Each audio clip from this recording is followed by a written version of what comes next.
¿Tienes presente aquel momento en que te aseguraron que las escrituras eran un compendio de afecto y sapiencia celestial? ¿Rememoras cuando te instruyeron que sus decretos eran inmaculados, perpetuos e indiscutibles? Permíteme exponerte 7 mandatos bíblicos referentes al género femenino que, en la actualidad, mandarían a cualquiera directo tras las rejas.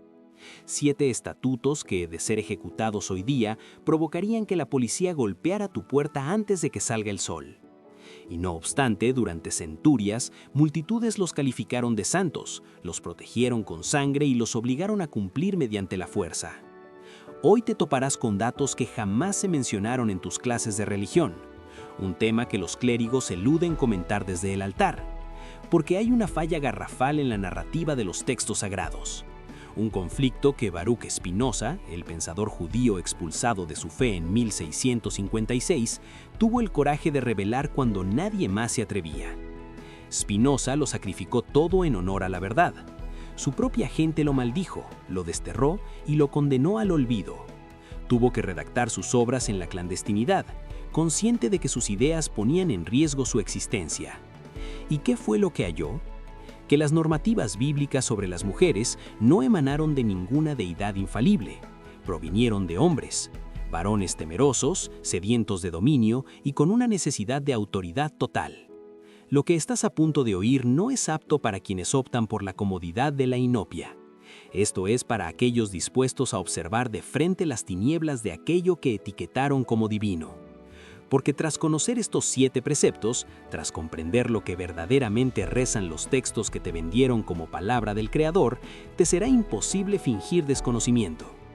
Y te verás obligado a elegir: continuar reiterando que la Biblia carece de errores o admitir que fue redactada por varones que consideraban a la mujer como una posesión, una mercancía, un objeto carente de voz y voluntad.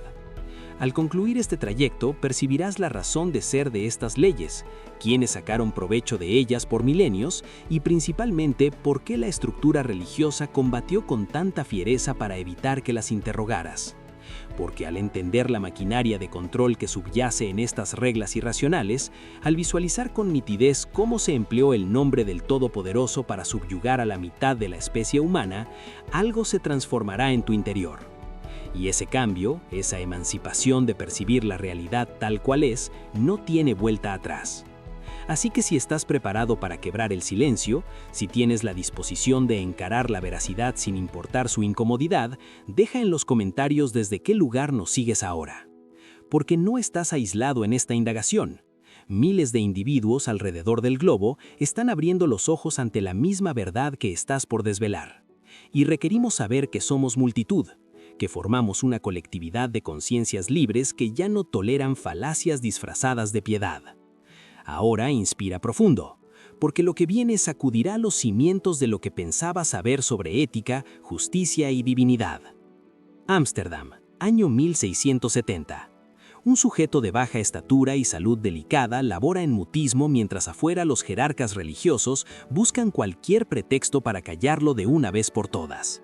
Baruch Spinoza acumula ya 14 años de excomunión, 14 años habitando bajo el estigma de una maldición que lo aisló de sus parientes, de su congregación y de todo su entorno conocido.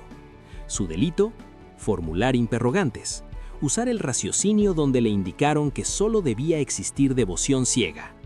Spinoza creció analizando los escritos sagrados en hebreo y arameo, dominando cada versículo, cada norma, cada ordenanza. Y fue justamente esa erudición exhaustiva la que lo condujo a una deducción demoledora. Los textos que millones adoraban como mensaje divino albergaban incoherencias salvajes, atrocidades sin justificación y mandatos que ningún ente de amor ilimitado podría haber prescrito. Y entre todas esas órdenes conflictivas existía un grupo especialmente alarmante: las leyes concernientes a las mujeres. ¿Cómo examinaba Spinoza estos escritos? No perseguía significados místicos ni inventaba simbolismos a medida. Leía lo textual, tal como estaba plasmado en su lengua original, y se planteaba una interrogante devastadoramente sencilla. Si esto fue dictado por un Dios perfecto, eterno e infinitamente sapiente, ¿por qué refleja con exactitud los sesgos, los temores y las manías de hombres arcaicos que vivieron hace más de 3000 años? Imagina que hayas un presunto mensaje celestial que afirma que la planeta es plano, que el Sol orbita en torno a nosotros y que las dolencias son castigos por faltas morales. ¿Sostendrías que proviene de una entidad omnisciente? ¿O dirías que proviene de hombres que ignoraban todo aquello que escapaba a su vista limitada? Spinoza usó esa misma lógica con los decretos bíblicos, y lo que destapó sobre las normas femeninas fue tan cruel, tan patentemente humano y primitivo, que comprendió al instante por qué la jerarquía religiosa penalizaba con tanta furia a los que cuestionaban. Permíteme ofrecerte una muestra menor, una primera fisura en la estructura de lo presuntamente sagrado. En Deuteronomio existe una norma que estipula que si una recién casada no logra demostrar su virginidad, ha de ser lapidada hasta fallecer en el umbral de la casa paterna. Pero aquí reside lo revelador. Si un marido acusa falsamente a su cónyuge de no ser virgen, su sanción es abonar 100 piezas de plata y la prohibición de divorciarse de ella jamás. ¿Lo notas?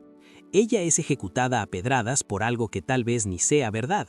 Él desembolsa dinero y asunto arreglado. Spinoza observó esto y cuestionó lo evidente. Un creador justo y perfecto diseñaría una norma donde la misma imputación deriva en una muerte atroz para la mujer y una sanción monetaria para el varón. ¿O esto suena idéntico a lo que idearían hombres que veían a las mujeres como posesiones cuyo valor dependía de su virginidad? Pero esto es solo la punta del iceberg, porque las 7 leyes que vamos a inspeccionar ahora son mucho peores. Son tan ilógicas, tan despiadadas, tan obviamente confeccionadas para el dominio absoluto sobre las mujeres, que al conocerlas en su totalidad, al ver lo que realmente expresan sin filtros ni traducciones amables, comprenderás por qué durante siglos la institución eclesiástica se empeñó tanto en impedir que la gente común leyera la Biblia por su cuenta. Y deseo que sepas algo. Si alguna vez tuviste dudas sobre estas normas, si alguna vez sentiste en tus entrañas que algo fallaba con lo que te inculcaron sobre el rol de la mujer en las Escrituras, estabas en lo cierto. Tu instinto no te mentía. Lo que ocurrió es que te hicieron desconfiar de tu propia facultad de razonar. Te dijeron que no debías indagar, que dudar era una falta, que debías acatar sin comprender. Pero Spinoza probó que indagar no es pecado. Indagar es lo único que nos distingue de la servidumbre mental. A continuación, viene algo que transformará tu manera de percibir las Escrituras. Vamos a analizar estas 7 leyes una por una y comprobarás con tu propia vista, con tu propia capacidad analítica, que es imposible que provengan de un ser perfecto. No hay modo de legitimarlas. No existe interpretación que las redima. Primera ley. Una mujer durante su ciclo menstrual es considerada impura por 7 días. Todo objeto que roce se torna impuro. Cualquier persona que la toque se vuelve impura. Debe habitar aislada. Y tras sus 7 días, debe presentar 2 tórtolas o 2 pichones al sacerdote para que realice una expiación por ella ante Dios por el pecado de menstruar. Haz una pausa aquí. Reflexiona sobre lo que esto implica en realidad. Un proceso biológico natural, algo que el supuesto artífice diseñó en la anatomía femenina, es tratado como contaminación, como una falta moral, como algo tan inmundo que exige el sacrificio de animales para obtener perdón. Un Dios que idea la menstruación como pieza del ciclo reproductivo decretaría después que es impura. ¿O esto suena exactamente a lo que fabricarían hombres primitivos que desconocían la biología y temían aquello que no lograban entender? Spinoza lo vio con nitidez. Estos estatutos de pureza ritual no reflejan sabiduría celestial, reflejan ignorancia humana, pánico a la sangre, a los ciclos de la mujer, a todo lo que los varones de esa era no podían dominar ni explicar. Entonces lo calificaron de impuro, lo rodearon de prohibiciones, lo transformaron en algo de lo que las mujeres debían sentir vergüenza. Y ahí radica la clave. ¿Percibes cómo opera el engranaje de control? Tomas algo natural, algo ineludible, algo que no se puede prevenir, lo declaras pecaminoso y de pronto la mitad de la población vive en vergüenza perpetua creyendo que su propio cuerpo es sucio, que requiere purificación, que debe solicitar clemencia simplemente por existir tal como fue creada. Pero continuemos, porque esto es solo el inicio. Segunda ley. Si 2 hombres riñen y una mujer encinta trata de separarlos y en el altercado pierde el embarazo, el hombre que provocó el aborto paga una multa al marido de la mujer. una compensación económica, igual que cuando dañas la propiedad ajena. Pero si esa misma mujer fallece en el suceso, entonces sí se aplica la ley del talión, vida por vida. ¿Lo entiendes? El feto posee mayor amparo legal que la mujer. Cuando el feto muere, es un perjuicio al patrimonio del esposo. Cuando la mujer muere, es homicidio. La embarazada vale menos que la criatura que gesta.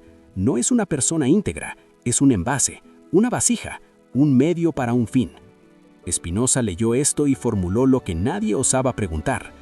¿Por qué un Dios que presuntamente ama a toda su creación instauraría leyes donde una mujer tiene menos valor que el feto que carga?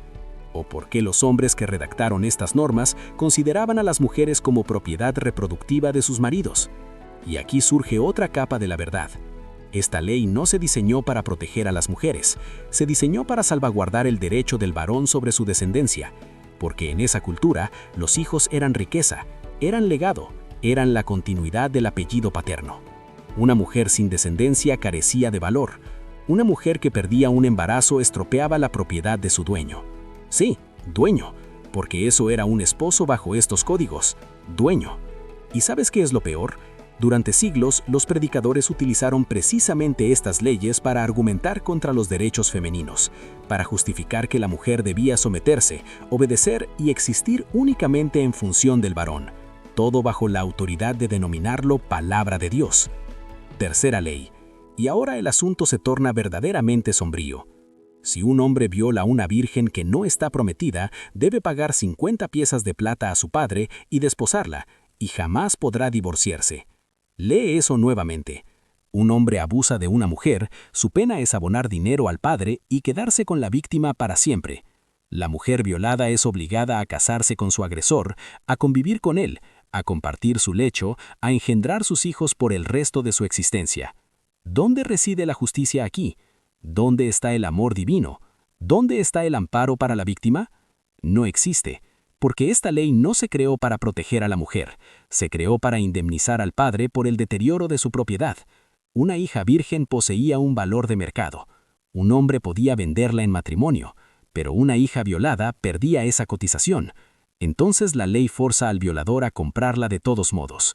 Y la mujer, la víctima real, no tiene voz, no tiene elección, no tiene salida. Spinoza vio esto y comprendió. Spinoza observó esto y cuestionó lo evidente. Un creador justo y perfecto diseñaría una norma donde la misma imputación deriva en una muerte atroz para la mujer y una sanción monetaria para el varón. ¿O esto suena idéntico a lo que idearían hombres que veían a las mujeres como posesiones cuyo valor dependía de su virginidad?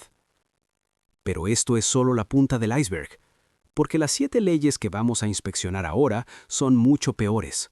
Son tan ilógicas, tan despiadadas, tan obviamente confeccionadas para el dominio absoluto sobre las mujeres que al conocerlas en su totalidad, al ver lo que realmente expresan sin filtros ni traducciones amables, comprenderás por qué durante siglos la institución eclesiástica se empeñó tanto en impedir que la gente común leyera la Biblia por su cuenta.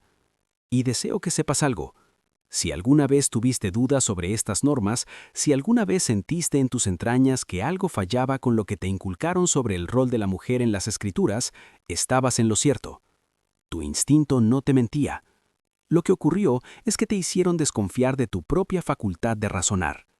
Te dijeron que no debías indagar, que dudar era una falta, que debías acatar sin comprender. Pero Spinoza probó que indagar no es pecado. Indagar es lo único que nos distingue de la servidumbre mental. A continuación, viene algo que transformará tu manera de percibir las Escrituras. Vamos a analizar estas 7 leyes una por una y comprobarás con tu propia vista, con tu propia capacidad analítica, que es imposible que provengan de un ser perfecto. No hay modo de legitimarlas, no existe interpretación que las redima. Primera ley. Una mujer durante su ciclo menstrual es considerada impura por 7 días. Todo objeto que roce se torna impuro. Cualquier persona que la toque se vuelve impura. Debe habitar aislada. Y tras sus 7 días, debe presentar 2 tórtolas o 2 pichones al sacerdote para que realice una expiación por ella ante Dios por el pecado de menstruar. Haz una pausa aquí. Reflexiona sobre lo que esto implica en realidad. Un proceso biológico natural, Algo que el supuesto artífice diseñó en la anatomía femenina es tratado como contaminación, como una falta moral, como algo tan inmundo que exige el sacrificio de animales para obtener perdón. Un Dios que idea la menstruación como pieza del ciclo reproductivo decretaría después que es impura, o esto suena exactamente a lo que fabricarían hombres primitivos que desconocían la biología y temían aquello que no lograban entender. Spinoza lo vio con nitidez. Estos estatutos de pureza ritual no reflejan sabiduría celestial, reflejan ignorancia humana, pánico a la sangre, a los ciclos de la mujer, a todo lo que los varones de esa era no podían dominar ni explicar. Entonces lo calificaron de impuro, lo rodearon de prohibiciones, lo transformaron en algo de lo que las mujeres debían sentir vergüenza. Y ahí radica la clave. ¿Percibes cómo opera el engranaje de control? Tomas algo natural, algo ineludible, algo que no se puede prevenir, lo declaras pecaminoso y de pronto en la mitad de la población vive en vergüenza perpetua creyendo que su propio cuerpo es sucio, que requiere purificación, que debe solicitar clemencia simplemente por existir tal como fue creada. Pero continuemos, porque esto es solo el inicio. Segunda ley, si dos hombres riñen y una mujer encinta trata de separarlos y en el altercado pierde el embarazo, el hombre que provocó el aborto paga una multa al marido de la mujer, una compensación económica, igual que cuando dañas la propiedad ajena. Pero si esa misma mujer fallece en el suceso, entonces sí se aplica la ley del talión, vida por vida.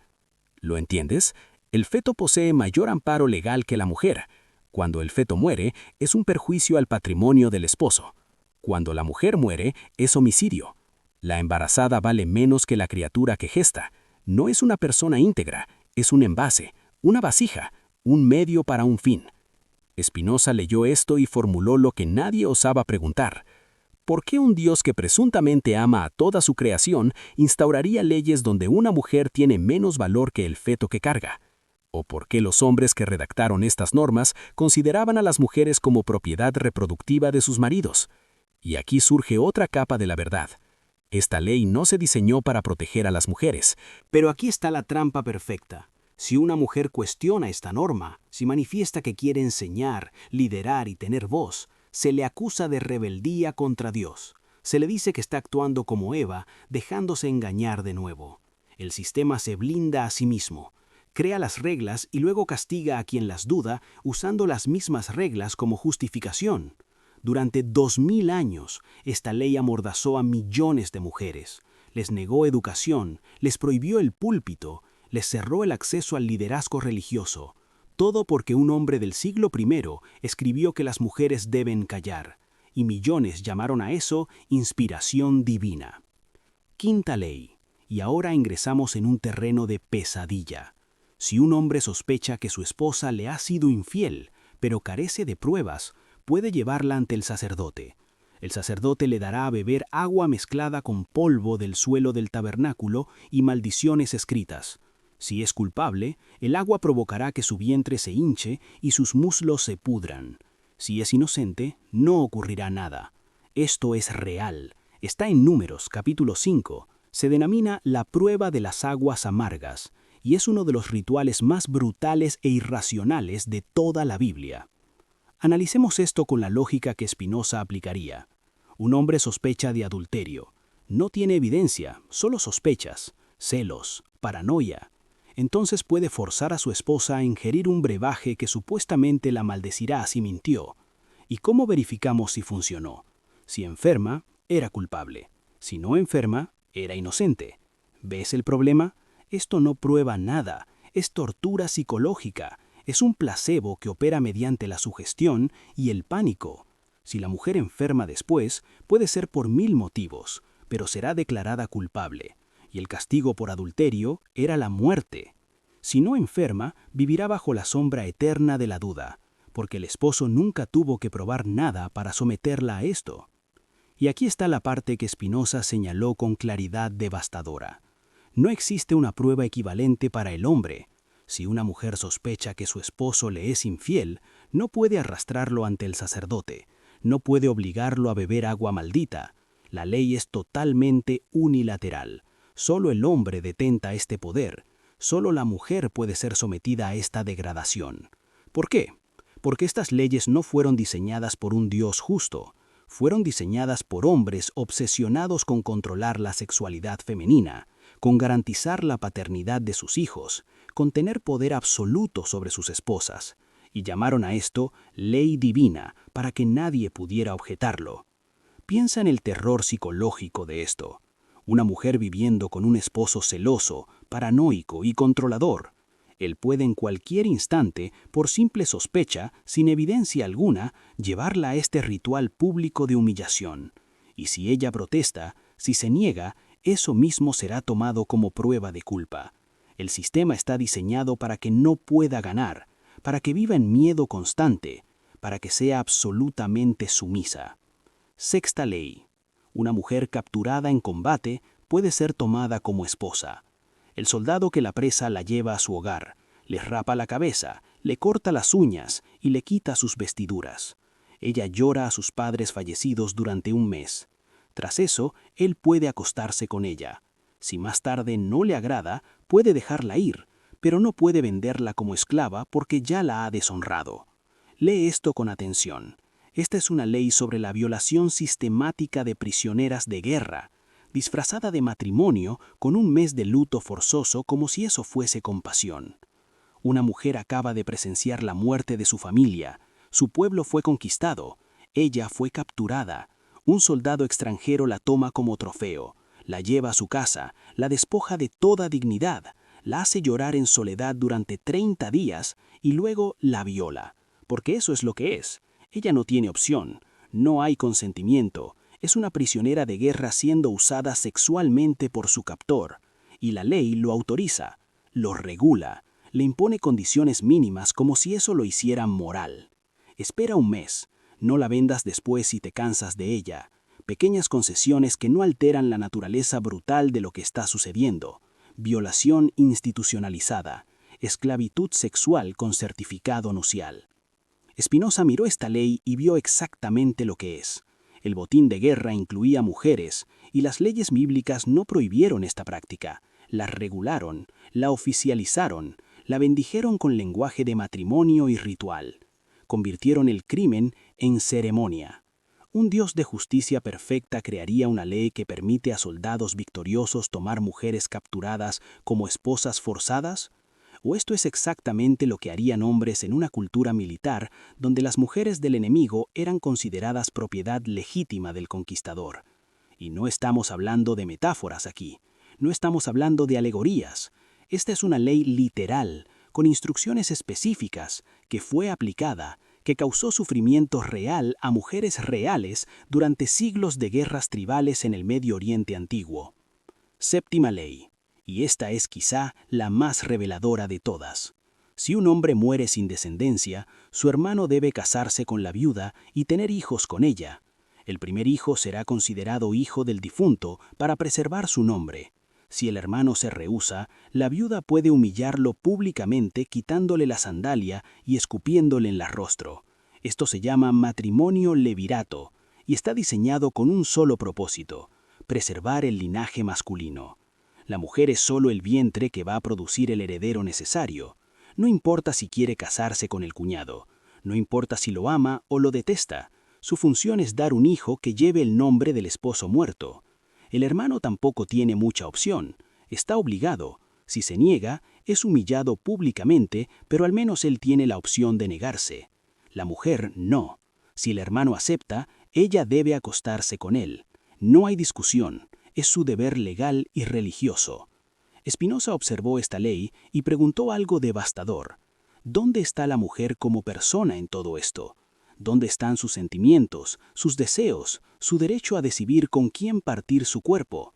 No existen, porque bajo estas leyes, la mujer no es una persona con derechos, es un instrumento reproductivo, es un medio para preservar nombres masculinos y herencias masculinas. Y aquí está la verdad que nadie te dijo en la escuela dominical. Estas 7 leyes y docenas más como ellas no son aberraciones, no son excepciones raras, son consistentes. Todas apuntan a la misma realidad. Las mujeres bajo las leyes bíblicas eran propiedad, pasaban del padre al esposo, no podían heredar, no podían testificar en juicios, No podían divorciarse por voluntad propia. No podían educarse en asuntos religiosos. No podían liderar. No podían decidir sobre sus propios cuerpos. Y todo esto, absolutamente todo, fue declarado ley de Dios, perfecto, eterno, incuestionable. Ahora viene lo que realmente importa, lo que Spinoza quería que entendieras. Estas leyes no cayeron del cielo, fueron escritas por hombres, hombres que vivieron en culturas patriarcales brutales, hombres que consideraban a las mujeres inferiores, hombres que necesitaban justificación divina para mantener su poder sobre ellas. ¿Cómo lo sabemos? Porque estas mismas leyes, casi idénticas, existen en otros códigos legales antiguos de la región. El Código de Hammurabi, las leyes asirias, los textos hititas. Todas las culturas del Medio Oriente antiguo tenían sistemas legales similares. Todos trataban a las mujeres como propiedad. Todos regulaban su sexualidad obsesivamente. Todos castigaban más severamente los crímenes contra el honor masculino que contra la vida femenina. Las leyes bíblicas no son únicas, no son sobrenaturales, son producto de su tiempo y lugar. Y si fueran realmente dictadas por un Dios perfecto, ¿por qué reflejan exactamente los mismos prejuicios que las leyes de culturas paganas vecinas? ¿Por qué el código divino se parece tanto al código babilónico escrito 1000 años antes? Spinoza lo vio con claridad brutal. Estas leyes fueron creadas para resolver problemas sociales de tribus antiguas, asegurar paternidad en ausencia de pruebas de ADN, mantener la pureza del linaje, regular el acceso sexual a las mujeres, prevenir disputas entre hombres por mujeres. Todo muy humano, todo muy mundano, todo muy conveniente para quienes tenían el poder. Y luego, siglos después, cuando estos textos fueron compilados y canonizados, cuando fueron declarado palabra de Dios, esas leyes humanas y primitivas fueron congeladas en el tiempo, fueron elevadas a lo sagrado, fueron puestas fuera del alcance de la crítica, y millones de mujeres durante 2 milenios vivieron oprimidas bajo leyes que nunca debieron considerarse morales, mucho menos divinas. Pero aquí viene la pregunta que rompe todo. Si un Dios omnisciente y perfectamente bueno realmente hubiera dictado leyes para la humanidad, ¿no habrían sido leyes que trascendieran las limitaciones culturales de la época? ¿No habrían sido leyes que reconocieran la igualdad fundamental de todos los seres humanos? ¿No habrían sido leyes que protegiesen a los vulnerables en lugar de institucionalizar su opresión? Las leyes que encontramos en la Biblia hacen exactamente lo contrario. Reflejan perfectamente los prejuicios de su tiempo. No los trascienden, no los corrigen, los codifican, los santifican, los perpetúan. Y eso nos lleva a la revelación final. La verdad que Spinoza pagó tan caro por decir. La verdad que la institución religiosa ha ocultado durante siglos detrás de interpretaciones rebuscadas y simbolismos inventados. Estos textos fueron escritos por hombres, completamente humanos, con sus limitaciones, sus miedos, sus deseos de poder, sus prejuicios, su ignorancia. No hay nada sobrenatural en ellos. No contienen sabiduría eterna. Contienen exactamente lo que esperarías encontrar en textos escritos por hombres de la Edad de Bronce que no sabían nada sobre biología, psicología, derechos humanos o igualdad. ¿Y sabes por qué esto es tan peligroso para la institución religiosa? Porque si admiten que estas leyes son humanas, que son moralmente repugnantes, que ya no aplican, entonces tienen que admitir que juzgaron mal, que se equivocaron durante siglos, que persiguieron, torturaron y mataron a personas por violar leyes que nunca fueron divinas. Tienen que admitir que las mujeres que fueron apedreadas por adulterio, que fueron forzadas a matrimonios con sus violadores, que fueron silenciadas en las iglesias, que fueron tratadas como propiedad durante milenios, todo eso fue injusticia humana cometida con sello de aprobación divina falsificado. Y si admiten eso, si reconocen que se equivocaron tan monumentalmente en algo tan fundamental como la dignidad humana, entonces toda su autoridad moral se desmorona. Porque si se equivocaron en esto, ¿en qué más se equivocaron? ¿Qué más de lo que declararon palabra de Dios es simplemente palabra de hombres hambrientos de poder?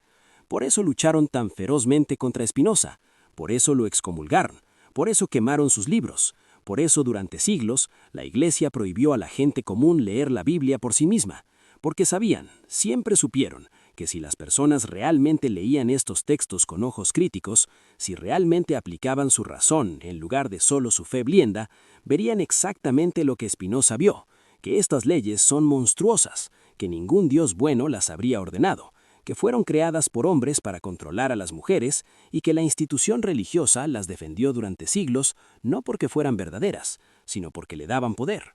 Ahora, déjame preguntarte algo directamente. ¿Cómo te sientes sabiendo esto?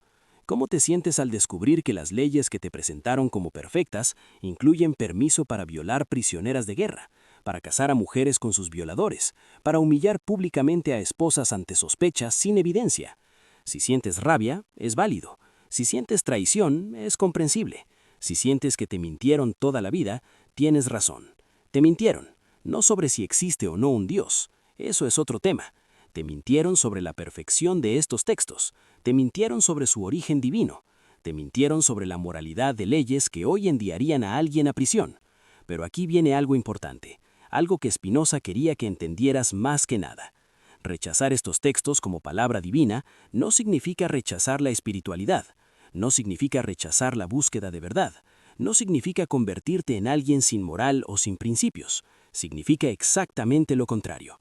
Significa que tu sentido de la justicia, tu compasión, tu capacidad de reconocer el bien y el mal, esas cosas vienen de ti, no de un libro, no de una institución, de tu propia conciencia humana. Y esa conciencia es suficientemente buena para reconocer que una ley que ordena apedrear a una mujer por no ser virgen es mala, punto, sin necesidad de interpretaciones retorcidas o contextualizaciones infinitas. Spinoza creía en algo que llamó Deus sive natura, Dios o naturaleza, un todo interconectado donde lo divino no está separado de la existencia, sino que es la existencia misma, un Dios que no dicta leyes tribales mezquinas, sino que se manifiesta en las leyes de la naturaleza, en la razón humana, en la capacidad de compasión. Ese Dios no ordenaría que una mujer violada se encadenara a su violador. Ese Dios no declararía impura la menstruación. Ese Dios no prohibiría a las mujeres enseñar, liderar, tener voz. Porque ese Dios no es un anciano celoso en el cielo obsesionado con controlar la sexualidad humana. Es el principio de vida, razón y amor que existe en todos nosotros. Y cuando te conectas con esa visión, cuando entiendes que lo divino no está en textos antiguos llenos de contradicciones y crueldades, sino en tu propia capacidad de reconocer la verdad, de buscar la justicia, de amar sin condiciones, entonces algo se libera en ti. Ya no necesitas que un sacerdote te diga qué pensar. Ya no necesitas que una institución te interprete textos que claramente contradicen tu sentido moral básico. Ya no necesitas cargar la culpa de ser mujer, de menstruar, de tener sexualidad, de querer voz y autonomía, porque ninguna de esas cosas es pecado. Nunca lo fue. Solo te dijeron que lo era para controlarte. Respira eso. Permítete sentir la liberación de esa verdad. No eres impura, no eres propiedad, no eres inferior, no necesitas permiso de ningún hombre para aprender, para enseñar, para liderar, para decidir sobre tu propio cuerpo y tu propia vida. Esas leyes antiguas no tienen poder sobre ti. Nunca debieron tenerlo. Y si eres hombre y estás escuchando esto, también te libera. Te libera de la expectativa de ser dueño, controlador, dominador. Te libera de un modelo de masculinidad tóxica que dice que tu valor está en cuánto poder ejerces sobre otros. ¿Tienes presente aquel momento en que te aseguraron que las escrituras eran un compendio de afecto y sapiencia celestial? ¿Rememoras cuando te instruyeron que sus decretos eran inmaculados, perpetuos e indiscutibles? Permíteme exponerte 7 mandatos bíblicos referentes al género femenino que, en la actualidad, mandarían a cualquiera directo tras las rejas. 7 estatutos que, de ser ejecutados hoy día, provocarían que la policía golpeara tu puerta antes de que salga el sol. Y no obstante, durante centurias, multitudes los calificaron de santos, los protegieron con sangre y los obligaron a cumplir mediante la fuerza. Hoy te toparás con datos que jamás se mencionaron en tus clases de religión, un tema que los clérigos eluden comentar desde el altar, porque hay una falla garrafal en la narrativa de los textos sagrados. Un conflicto que Baruch Spinoza, el pensador judío expulsado de su fe en 1656, tuvo el coraje de revelar cuando nadie más se atrevía. Spinoza lo sacrificó todo en honor a la verdad. Su propia gente lo maldijo, lo desterró y lo condenó al olvido. Tuvo que redactar sus obras en la clandestinidad, consciente de que sus ideas ponían en riesgo su existencia. ¿Y qué fue lo que halló? que las normativas bíblicas sobre las mujeres no emanaron de ninguna deidad infalible, provinieron de hombres, varones temerosos, sedientos de dominio y con una necesidad de autoridad total. Lo que estás a punto de oír no es apto para quienes optan por la comodidad de la inopia. Esto es para aquellos dispuestos a observar de frente las tinieblas de aquello que etiquetaron como divino. Porque tras conocer estos 7 preceptos, tras comprender lo que verdaderamente rezan los textos que te vendieron como palabra del Creador, te será imposible fingir desconocimiento. Y te verás obligado a elegir: continuar reiterando que la Biblia carece de errores o admitir que fue redactada por varones que consideraban a la mujer como una posesión, una mercancía, un objeto carente de voz y voluntad. Al concluir este trayecto, percibirás la razón de ser de estas leyes, quiénes sacaron provecho de ellas por milenios y principalmente por qué la estructura religiosa combatió con tanta fiereza para evitar que las interrogaras. Porque al entender la maquinaria de control que subyace en estas reglas irracionales, al visualizar con nitidez cómo se empleó el nombre del Todopoderoso para subyugar a la mitad de la especie humana, algo se transformará en tu interior. Y ese cambio, esa emancipación de percibir la realidad tal cual es, no tiene vuelta atrás. Así que si estás preparado para quebrar el silencio, si tienes la disposición de encarar la veracidad sin importar su incomodidad, deja en los comentarios desde qué lugar nos sigues ahora. Porque no estás aislado en esta indagación. Miles de individuos alrededor del globo están abriendo los ojos ante la misma verdad que estás por desvelar. Y requerimos saber que somos multitud, que formamos una colectividad de conciencias libres que ya no toleran falacias disfrazadas de piedad. Ahora inspira profundo, porque lo que viene sacudirá los cimientos de lo que pensabas saber sobre ética, justicia y divinidad. Ámsterdam, año 1670. Un sujeto de baja estatura y salud delicada labora en mutismo mientras afuera los jerarcas religiosos buscan cualquier pretexto para callarlo de una vez por todas. Baruch Spinoza acumula ya 14 años de excomunión, 14 años habitando bajo el estigma de una maldición que lo aisló de sus parientes, de su congregación y de todo su entorno conocido. Su delito: formular interrogantes, usar el raciocinio donde le indicaron que solo debía existir devoción ciega. Spinoza creció analizando los escritos sagrados en hebreo y arameo, dominando cada versículo, cada norma, cada ordenanza. Y fue justamente esa erudición exhaustiva la que lo condujo a una deducción demoledora. Los textos que millones adoraban como mensaje divino albergaban incoherencias salvajes, atrocidades sin justificación y mandatos que ningún ente de amor ilimitado podría haber prescrito. Y entre todas esas órdenes conflictivas existía un grupo especialmente alarmante: las leyes concernientes a las mujeres.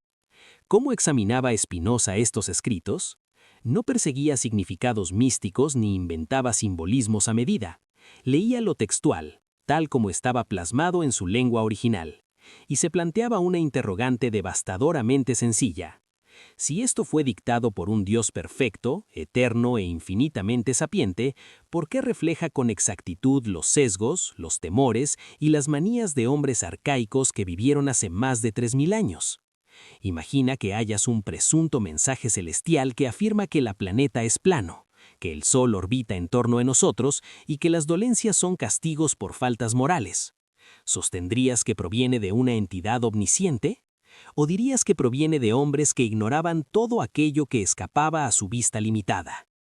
Spinoza usó esa misma lógica con los decretos bíblicos, y lo que destapó sobre las normas femeninas fue tan cruel, tan patentemente humano y primitivo, que comprendió al instante por qué la jerarquía religiosa penalizaba con tanta furia a los que cuestionaban. Permíteme ofrecerte una muestra menor, una primera fisura en la estructura de lo presuntamente sagrado. En Deuteronomio existe una norma que estipula que si una recién casada no logra demostrar su virginidad, ha de ser lapidada hasta fallecer en el umbral de la casa paterna. Pero aquí reside lo revelador. Si un marido acusa falsamente a su cónyuge de no ser virgen, su sanción es abonar 100 piezas de plata y la prohibición de divorciarse de ella jamás. ¿Lo notas? Ella es ejecutada a pedradas por algo que tal vez ni sea verdad. Él desembolsa dinero y asunto arreglado. Spinoza observó esto y cuestionó lo evidente. Un creador justo y perfecto diseñaría una norma donde la misma imputación deriva en una muerte atroz para la mujer y una sanción monetaria para el varón. ¿O esto suena idéntico a lo que idearían hombres que veían a las mujeres como posesiones cuyo valor dependía de su virginidad? Pero esto es solo la punta del iceberg, porque las 7 leyes que vamos a inspeccionar ahora son mucho peores. Son tan ilógicas, tan despiadadas, tan obviamente confeccionadas para el dominio absoluto sobre las mujeres, que al conocerlas en su totalidad, al ver lo que realmente expresan sin filtros ni traducciones amables, comprenderás por qué durante siglos la institución eclesiástica se empeñó tanto en impedir que la gente común leyera la Biblia por su cuenta. Y deseo que sepas algo. Si alguna vez tuviste dudas sobre estas normas, si alguna vez sentiste en tus entrañas que algo fallaba con lo que te inculcaron sobre el rol de la mujer en las Escrituras, estabas en lo cierto. Tu instinto no te mentía. Lo que ocurrió es que te hicieron desconfiar de tu propia facultad de razonar. Te dijeron que no debías indagar, que dudar era una falta, que debías acatar sin comprender. Pero Spinoza probó que indagar no es pecado. Indagar es lo único que nos distingue de la servidumbre mental. A continuación, viene algo que transformará tu manera de percibir las Escrituras. Vamos a analizar estas 7 leyes una por una y comprobarás con tu propia vista, con tu propia capacidad analítica, que es imposible que provengan de un ser perfecto. No hay modo de legitimarlas, no existe interpretación que las redima. Primera ley. Una mujer durante su ciclo menstrual es considerada impura por 7 días. Todo objeto que roce se torna impuro. Cualquier persona que la toque se vuelve impura. Debe habitar aislada. Y tras sus 7 días, debe presentar 2 tórtolas o 2 pichones al sacerdote para que realice una expiación por ella ante Dios por el pecado de menstruar. Haz una pausa aquí. Reflexiona sobre lo que esto implica en realidad. Un proceso biológico natural, algo que el supuesto artífice diseñó en la anatomía femenina, es tratado como contaminación, como una falta moral, como algo tan inmundo que exige el sacrificio de animales para obtener perdón. Un Dios que idea la menstruación como pieza del ciclo reproductivo decretaría después que es impura. ¿O esto suena exactamente a lo que fabricarían hombres primitivos que desconocían la biología y temían aquello que no lograban entender? Spinoza lo vio con nitidez. Estos estatutos de pureza ritual no reflejan sabiduría celestial, reflejan ignorancia humana, pánico a la sangre, a los ciclos de la mujer, a todo lo que los varones de esa era no podían dominar ni explicar. Entonces lo calificaron de impuro, lo rodearon de prohibiciones, lo transformaron en algo de lo que las mujeres debían sentir vergüenza. Y ahí radica la clave. ¿Percibes cómo opera el engranaje de control? Tomas algo natural, algo ineludible, algo que no se puede prevenir, lo declaras pecaminoso y de pronto la mitad de la población vive en vergüenza perpetua creyendo que su propio cuerpo es sucio, que requiere purificación, que debe solicitar clemencia simplemente por existir tal como fue creada. Pero continuemos, porque esto es solo el inicio. Segunda ley.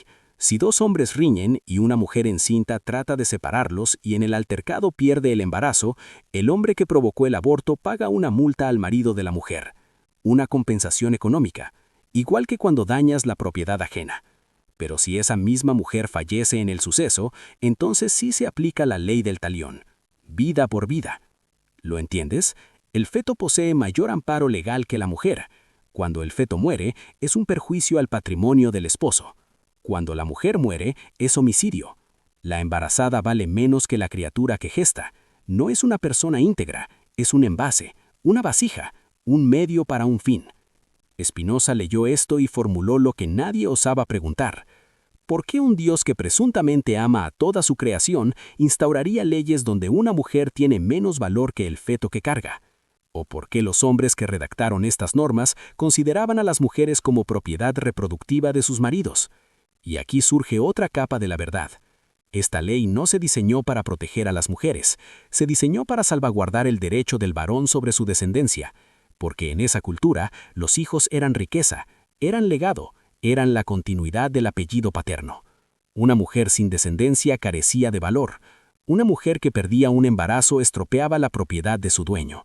Sí, dueño, porque eso era un esposo bajo estos códigos, dueño. ¿Y sabes qué es lo peor? Durante siglos, los predicadores utilizaron precisamente estas leyes para argumentar contra los derechos femeninos, para justificar que la mujer debía someterse, obedecer y existir únicamente en función del varón, todo bajo la autoridad de denominarlo palabra de Dios. Tercera ley. Y ahora el asunto se torna verdaderamente sombrío. Si un hombre viola a una virgen que no está prometida, debe pagar 50 piezas de plata a su padre y desposarla, y jamás podrá divorciarse. Lee eso nuevamente. Un hombre abusa de una mujer, su pena es abonar dinero al padre y quedarse con la víctima para siempre. La mujer violada es obligada a casarse con su agresor, a convivir con él, a compartir su lecho, a engendrar sus hijos por el resto de su existencia. ¿Dónde reside la justicia aquí? ¿Dónde está el amor divino? ¿Dónde está el amparo para la víctima? No existe. Porque esta ley no se creó para proteger a la mujer, se creó para indemnizar al padre por el deterioro de su propiedad. Una hija virgen poseía un valor de mercado. Un hombre podía venderla en matrimonio, pero una hija violada perdía esa cotización. Entonces la ley forza al violador a comprarla de todos modos. Y la mujer, la víctima real, no tiene voz, no tiene elección, no tiene salida. Spinoza vio esto y comprendió. Spinoza observó esto y cuestionó lo evidente. Un creador justo y perfecto diseñaría una norma donde la misma imputación deriva en una muerte atroz para la mujer y una sanción monetaria para el varón. ¿O esto suena idéntico a lo que idearían hombres que veían a las mujeres como posesiones cuyo valor dependía de su virginidad? Pero esto es solo la punta del iceberg, porque las 7 leyes que vamos a inspeccionar ahora son mucho peores.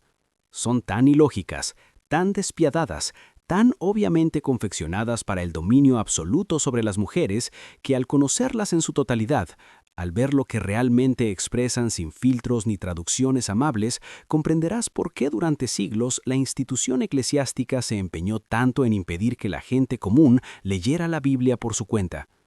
Y deseo que sepas algo. Si alguna vez tuviste dudas sobre estas normas, si alguna vez sentiste en tus entrañas que algo fallaba con lo que te inculcaron sobre el rol de la mujer en las Escrituras, estabas en lo cierto. Tu instinto no te mentía. Lo que ocurrió es que te hicieron desconfiar de tu propia facultad de razonar. Te dijeron que no debías indagar, que dudar era una falta, que debías acatar sin comprender. Pero Spinoza probó que indagar no es pecado. Indagar es lo único que nos distingue de la servidumbre mental. A continuación, viene algo que transformará tu manera de percibir las Escrituras. Vamos a analizar estas 7 leyes una por una y comprobarás con tu propia vista, con tu propia capacidad analítica, que es imposible que provengan de un ser perfecto. No hay modo de legitimarlas. No existe interpretación que las redima. Primera ley. Una mujer durante su ciclo menstrual es considerada impura por 7 días. Todo objeto que roce se torna impuro. Cualquier persona que la toque se vuelve impura. Debe habitar aislada. Y tras sus 7 días, debe presentar 2 tórtolas o 2 pichones al sacerdote para que realice una expiación por ella ante Dios por el pecado de menstruar. Haz una pausa aquí.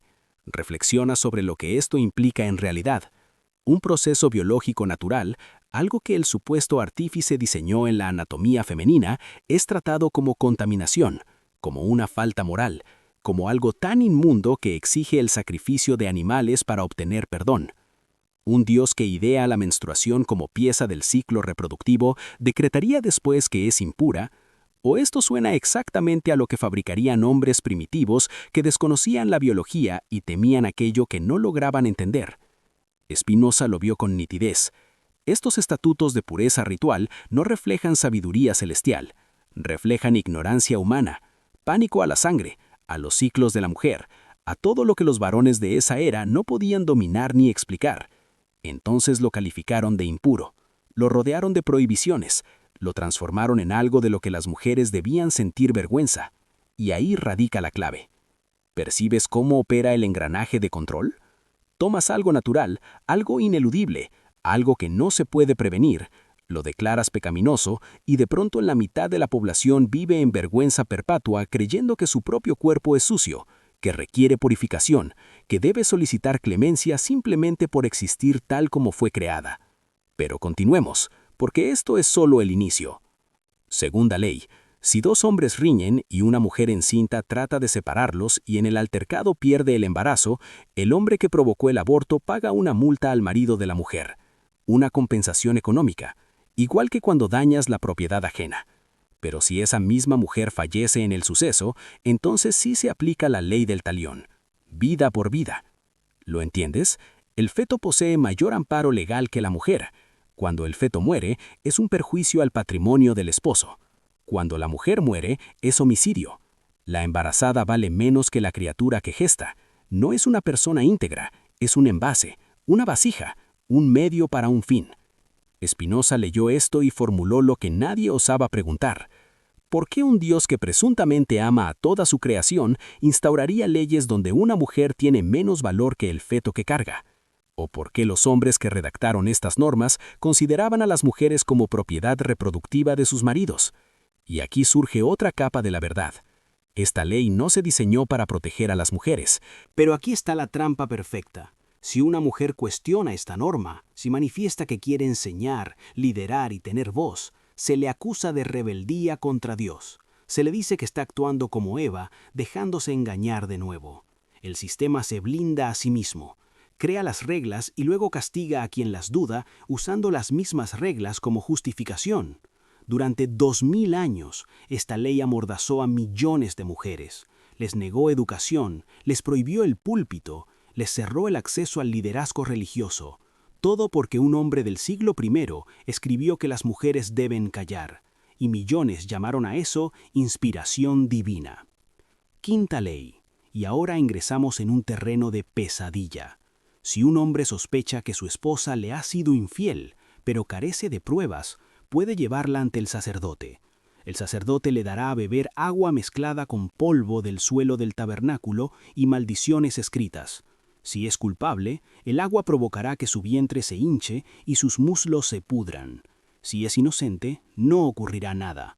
Esto es real. Está en Números, capítulo 5. Se denomina la prueba de las aguas amargas, y es uno de los rituales más brutales e irracionales de toda la Biblia. Analicemos esto con la lógica que Spinoza aplicaría. Un hombre sospecha de adulterio. No tiene evidencia, solo sospechas, celos, paranoia. Entonces puede forzar a su esposa a ingerir un brebaje que supuestamente la maldecirá si mintió. ¿Y cómo verificamos si funcionó? Si enferma, era culpable. Si no enferma, era inocente. ¿Ves el problema? Esto no prueba nada, es tortura psicológica. Es un placebo que opera mediante la sugestión y el pánico.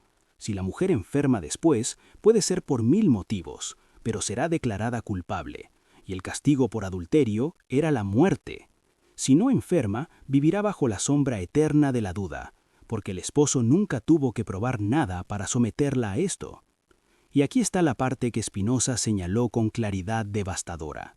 No existe una prueba equivalente para el hombre. Si una mujer sospecha que su esposo le es infiel, no puede arrastrarlo ante el sacerdote, no puede obligarlo a beber agua maldita. La ley es totalmente unilateral. Solo el hombre detenta este poder. Solo la mujer puede ser sometida a esta degradación. ¿Por qué? Porque estas leyes no fueron diseñadas por un Dios justo. Fueron diseñadas por hombres obsesionados con controlar la sexualidad femenina, con garantizar la paternidad de sus hijos, con tener poder absoluto sobre sus esposas, y llamaron a esto ley divina para que nadie pudiera objetarlo. Piensa en el terror psicológico de esto. Una mujer viviendo con un esposo celoso, paranoico y controlador. Él puede en cualquier instante, por simple sospecha, sin evidencia alguna, llevarla a este ritual público de humillación.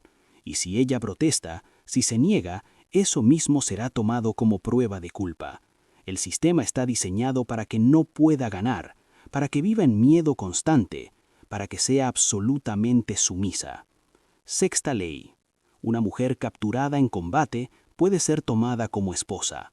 El soldado que la presa la lleva a su hogar, le rapa la cabeza, le corta las uñas y le quita sus vestiduras. Ella llora a sus padres fallecidos durante un mes. Tras eso, él puede acostarse con ella. Si más tarde no le agrada, puede dejarla ir, pero no puede venderla como esclava porque ya la ha deshonrado. Lee esto con atención. Esta es una ley sobre la violación sistemática de prisioneras de guerra, disfrazada de matrimonio con un mes de luto forzoso como si eso fuese compasión. Una mujer acaba de presenciar la muerte de su familia, su pueblo fue conquistado, ella fue capturada, un soldado extranjero la toma como trofeo, la lleva a su casa, la despoja de toda dignidad, la hace llorar en soledad durante 30 días y luego la viola, porque eso es lo que es. Ella no tiene opción, no hay consentimiento, es una prisionera de guerra siendo usada sexualmente por su captor, y la ley lo autoriza, lo regula, le impone condiciones mínimas como si eso lo hiciera moral. Espera un mes, no la vendas después si te cansas de ella. Pequeñas concesiones que no alteran la naturaleza brutal de lo que está sucediendo. Violación institucionalizada. Esclavitud sexual con certificado nupcial. Spinoza miró esta ley y vio exactamente lo que es. El botín de guerra incluía mujeres, y las leyes bíblicas no prohibieron esta práctica. La regularon, la oficializaron, la bendijeron con lenguaje de matrimonio y ritual. Convirtieron el crimen en ceremonia. ¿Un Dios de justicia perfecta crearía una ley que permite a soldados victoriosos tomar mujeres capturadas como esposas forzadas? ¿O esto es exactamente lo que harían hombres en una cultura militar donde las mujeres del enemigo eran consideradas propiedad legítima del conquistador? Y no estamos hablando de metáforas aquí, no estamos hablando de alegorías. Esta es una ley literal, con instrucciones específicas, que fue aplicada, que causó sufrimiento real a mujeres reales durante siglos de guerras tribales en el Medio Oriente antiguo. Séptima ley. Y esta es quizá la más reveladora de todas. Si un hombre muere sin descendencia, su hermano debe casarse con la viuda y tener hijos con ella. El primer hijo será considerado hijo del difunto para preservar su nombre. Si el hermano se rehúsa, la viuda puede humillarlo públicamente quitándole la sandalia y escupiéndole en el rostro. Esto se llama matrimonio levirato y está diseñado con un solo propósito: preservar el linaje masculino. La mujer es solo el vientre que va a producir el heredero necesario. No importa si quiere casarse con el cuñado, no importa si lo ama o lo detesta. Su función es dar un hijo que lleve el nombre del esposo muerto. El hermano tampoco tiene mucha opción, está obligado. Si se niega, es humillado públicamente, pero al menos él tiene la opción de negarse. La mujer no. Si el hermano acepta, ella debe acostarse con él. No hay discusión. Es su deber legal y religioso. Spinoza observó esta ley y preguntó algo devastador. ¿Dónde está la mujer como persona en todo esto? ¿Dónde están sus sentimientos, sus deseos, su derecho a decidir con quién partir su cuerpo? No existen, porque bajo estas leyes, la mujer no es una persona con derechos, es un instrumento reproductivo, es un medio para preservar nombres masculinos y herencias masculinas. Y aquí está la verdad que nadie te dijo en la escuela dominical. Estas 7 leyes y docenas más como ellas no son aberraciones, no son excepciones raras, son consistentes. Todas apuntan a la misma realidad. Las mujeres bajo las leyes bíblicas eran propiedad, pasaban del padre al esposo, no podían heredar, no podían testificar en juicios, no podían divorciarse por voluntad propia, no podían educarse en asuntos religiosos, no podían liderar, no podían decidir sobre sus propios cuerpos. Y todo esto, absolutamente todo, fue declarado ley de Dios, perfecto, eterno, incuestionable. Ahora viene lo que realmente importa, lo que Spinoza quería que entendieras. Estas leyes no cayeron del cielo, fueron escritas por hombres, hombres que vivieron en culturas patriarcales brutales, hombres que consideraban a las mujeres inferiores, hombres que necesitaban justificación divina para mantener su poder sobre ellas. ¿Cómo lo sabemos? Porque estas mismas leyes, casi idénticas, existen en otros códigos legales antiguos de la región. El Código de Hammurabi, las leyes asirias, los textos hititas. Todas las culturas del Medio Oriente antiguo tenían sistemas legales similares. Todos trataban a las mujeres como propiedad. Todos regulaban su sexualidad obsesivamente.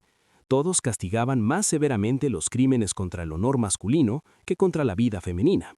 Las leyes bíblicas no son únicas, no son sobrenaturales, son producto de su tiempo y lugar. Y si fueran realmente dictadas por un Dios perfecto, ¿Por qué reflejan exactamente los mismos prejuicios que las leyes de culturas paganas vecinas? ¿Por qué el código divino se parece tanto al código babilónico escrito 1000 años antes? Spinoza lo vio con claridad brutal. Estas leyes fueron creadas para resolver problemas sociales de tribus antiguas, asegurar paternidad en ausencia de pruebas de ADN, mantener la pureza del linaje, regular el acceso sexual a las mujeres, prevenir disputas entre hombres por mujeres. Todo muy humano, todo muy mundano, todo muy conveniente para quienes tenían el poder.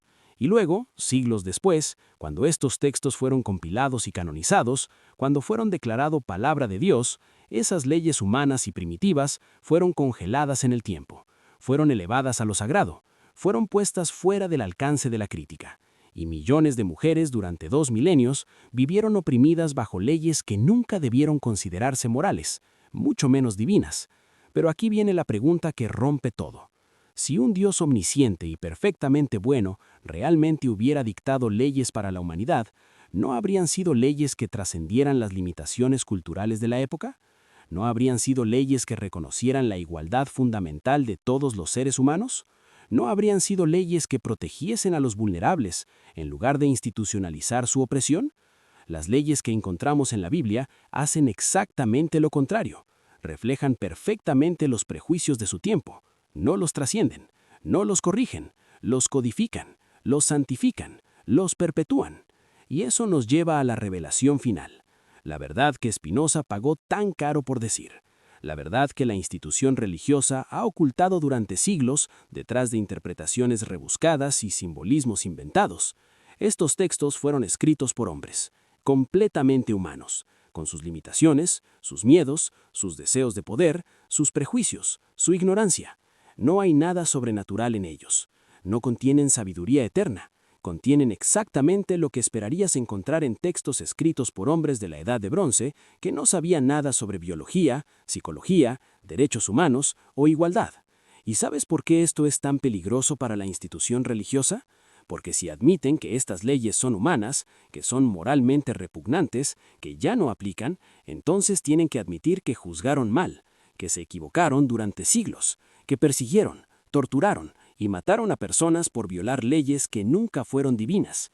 Tienen que admitir que las mujeres que fueron apedreadas por adulterio, que fueron forzadas a matrimonios con sus violadores, que fueron silenciadas en las iglesias, que fueron tratadas como propiedad durante milenios, todo eso fue injusticia humana cometida con sello de aprobación divina falsificado. Y si admiten eso, si reconocen que se equivocaron tan monumentalmente en algo tan fundamental como la dignidad humana, entonces toda su autoridad moral se desmorona.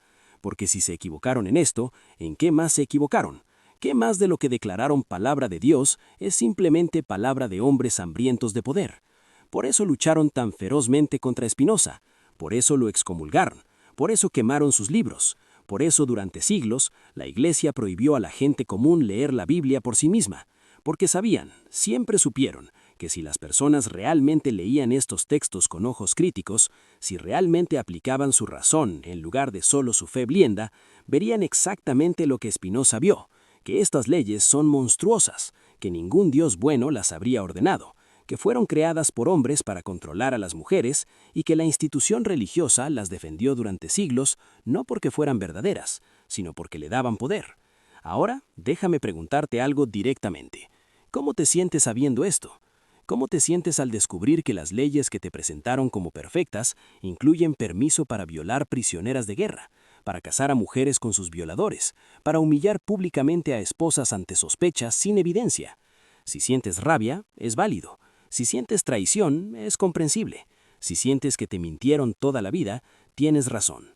Te mintieron, no sobre si existe o no un Dios. Eso es otro tema. Te mintieron sobre la perfección de estos textos. Te mintieron sobre su origen divino. Te mintieron sobre la moralidad de leyes que hoy enviarían a alguien a prisión. Pero aquí viene algo importante, algo que Spinoza quería que entendieras más que nada. Rechazar estos textos como palabra divina no significa rechazar la espiritualidad. No significa rechazar la búsqueda de verdad. No significa convertirte en alguien sin moral o sin principios. Significa exactamente lo contrario. Significa que tu sentido de la justicia, tu compasión, tu capacidad de reconocer el bien y el mal, esas cosas vienen de ti, no de un libro, no de una institución, de tu propia conciencia humana. Y esa conciencia es suficientemente buena para reconocer que una ley que ordena apedrear a una mujer por no ser virgen es mala, punto, sin necesidad de interpretaciones retorcidas o contextualizaciones infinitas. Spinoza creía en algo que llamó Deus sive natura, Dios o naturaleza, un todo interconectado donde lo divino no está separado de la existencia, sino que es la existencia misma, un Dios que no dicta leyes tribales mezquinas, sino que se manifiesta en las leyes de la naturaleza, en la razón humana, en la capacidad de compasión. Ese Dios no ordenaría que una mujer violada se encadenara a su violador. Ese Dios no declararía impura la menstruación. Ese Dios no prohibiría a las mujeres enseñar, liderar, tener voz, porque ese Dios no es un anciano celoso en el cielo obsesionado con controlar la sexualidad humana. Es el principio de vida, razón y amor que existe en todos nosotros. Y cuando te conectas con esa visión, cuando entiendes que lo divino no está en textos antiguos llenos de contradicciones y crueldades, sino en tu propia capacidad de reconocer la verdad, de buscar la justicia, de amar sin condiciones, entonces algo se libera en ti. Ya no necesitas que un sacerdote te diga qué pensar. Ya no necesitas que una institución te interprete textos que claramente contradicen tu sentido moral básico. Ya no necesitas cargar la culpa de ser mujer, de menstruar, de tener sexualidad, de querer voz y autonomía, porque ninguna de esas cosas es pecado. Nunca lo fue. Solo te dijeron que lo era para controlarte. Respira eso. Permítete sentir la liberación de esa verdad. No eres impura, no eres propiedad, no eres inferior. No necesitas permiso de ningún hombre para aprender, para enseñar, para liderar, para decidir sobre tu propio cuerpo y tu propia vida. Esas leyes antiguas no tienen poder sobre ti. Nunca debieron tenerlo. Y si eres hombre y estás escuchando esto, también te libera. Te libera de la expectativa de ser dueño, controlador, dominador. Te libera de un modelo de masculinidad tóxica que dice que tu valor está en cuánto poder ejerces sobre otros.